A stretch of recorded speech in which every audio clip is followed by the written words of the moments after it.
문화일보 사설자인데 북한의 도발을 감싸면서 대선 직전에 베이징 북경 쇼에 올인하는 문재인 정부라는 그런 제하의 비판 사설입니다. 베이징 쇼란 거는 베이징에 올림픽이 열리는데 거기서 북한 도발을 감싸면서 대선 직전에 바로 베이징 쇼 올인하는 문정부. 왜 그럴까요? 정권 재창출하기 위한 방법 아니겠습니까? 자, 국민들 정신 바짝 차려야 되겠습니다. 이게 보통 장난이 아닙니다. 이게. 이 문재인 정부의 대북 굴종 형태가 임기 말로 가면서 더욱 악화되고 있다고 서두를 딱 꺼냅니다. 이러니 북한이 이른바 남북통신성 연결에 응하면서 엊그제 그랬죠. 남북통신성 연결했다고. 문정부 향해서 재가동 의미를 깊이 새겨라. 성결돼야 할 중대 과제들을 해결하기 위해 적극 노력해야 할 것이다. 공갈까지 쳤습니다. 남북통신성 연결에 응하면서 문재인 정부를 향해 가지고 재가동 의미를 깊이 새기고 먼저 성결돼야 할 중대 과제들을 해결하기 위해서 적극 노력해야 할 것이다. 이야, 이게 뭡니까? 그러면서 여러 조건을 내걸었습니다. 통신선 연결이라는 것은 그동안 받지 않던 남북 직통 전화를 받아주는 일이다. 내가 전화 받아줄 테니까 일방적으로 중단했던 것에 대해서 사과부터 해야 되는데 사과는 고사하고 오히려 큰 소리 칩니다. 나하고 내가 연락을 허가했으니까 내가 연락해 줄 테니까 성결 문제를 해결해라. 이게 뭡니까 이게.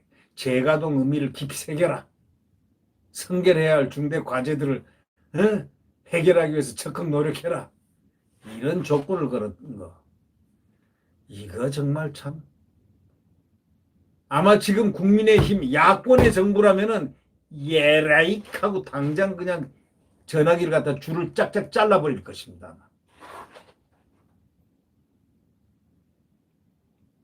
통신선 연결이라는 것은 그동안 받지 않던 남북 직통전화를 받아주는 일로서 일방적으로 중단했던 것에 대해 사과부터 해야 하는데 사과는 고사하고 이런 식으로 위협까지 하니 이 북한 행태는 굉장히 심각한 적반하장이라는 거죠.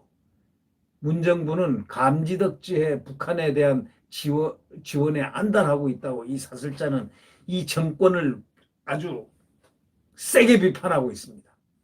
문정부는 감지덕지에서 북한에 대한 지원에 안달하고 있다. 이렇게 표현하고 있습니다. 문재인 정부가 이러는 이유가 최근에 더 명확해졌다고 이 사설자는 딱 꼬집었습니다. 독일 베르린을 방문한 이인영 통일부 장관은 3일 인터뷰에서 통신연락선이 복원되는 대로 화상대화를 할 수 있는 영상 시스템을 만들고 고위급 각급 분야별 합의 이행을 위해 미뤄졌던 대화를 진행할 수 있을 것이다. 이러면서 기쁜 마음으로 함께 손을 잡고 베이징 올림픽으로 가는 게 좋지 않겠나. 우리에게 그런 선택과 결단의 시간이 임박했다. 이렇게 말했습니다. 이 사람은 어느 나라 사람입니까? 북한 통일부 장관입니까? 대한민국 통일부 장관입니까? 앞서 김부겸 총리도 10월 1일 보도된 일본 언론 인터뷰에서 북한이 참가할 수 있도록 국제올림픽위원회에 적극적인 의사표현을 하겠다. 이렇게 밝혔습니다. 정의용 외교부 장관은 대놓고 중국과 북한 입장을 두둔하는 아주 이상한 말을 자주 짓거리는 사람입니다. 정의용. 그 사람이 외교부 장관입니다. 이런 사람이 외교부 장관이요? 외교부 장관은 국가의 그 자주권을 갖다가 표현하고 지켜야 되는 사람인데 대놓고 중국과 북한 입장을 두둔합니다. 미국 가서도 두둔하고. 그래서 미국에서 이 사람을 뭐로 보겠습니까? 북한이 어떤 도발을 하든 간에 어떤 요구를 하든 인내하면서 대선 직전 내년 2월 4일에서부터 20일 열리는 베이징 동계올림픽을 계기로 해서 한 문재인, 김정은 회담 등 남북 쇼를 성사시키겠다는 의미라고 이 사설자는 그 핵심 내용을 딱 표기를 하고 있습니다. 최근 북한이 신형의 순항 미사일, 극초음속 미사일도 날리고 항공기 요격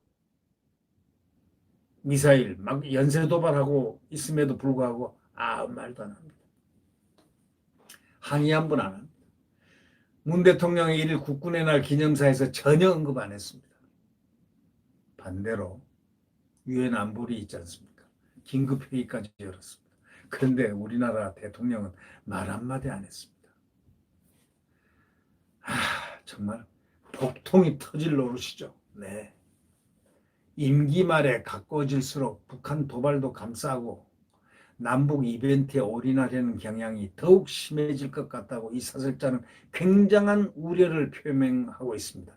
국민이 두 눈 뜨고 부릅뜨고 안보 파괴를 감시하지 않으면 안 된다. 이렇게 얘기를 합니다. 자, 이 사설자 말미에 이렇게 우리 국민들이 모두 두 눈을 부릅뜨고 이 안보 파괴를 하고 있는 것을 감시하지 않으면 안 된다. 이 상당히 중요한 이야기입니다. 국민이 두 눈을 부릅뜨고 이 국가 안보 파괴를 감시하지 않으면 안 된다고 이 문화일보 사설자는 지적하고 있습니다. 이 마지막 말을 우리 국민들이 가슴에 딱 새겨야 될 것 같습니다. 국민이 두 눈 부릅뜨고 안보 파괴를 감시하지 않으면 안 된다. 감시해야 되겠습니다. 네. 구독 버튼과 엄지를 눌러주시면 감사하겠습니다. 싹 부정부패를 청산해야 되지 않겠습니까? 그러기 위해서 정권 교체가 반드시 필요하다. 이런 얘기. 대한민국 헌법 수호를 해야 된다. 자유민주주의를 빨리, 시장경제를 빨리, 한미혈맹의 국가안보를 빨리 우리는 되찾아야 된다. 그렇게 하기 위해서 중요한 게 뭘까요? 정권 교체입니다. 네. 자, 오늘도 강건하게 하루를 보내시기 바랍니다. 안녕히 계십시오.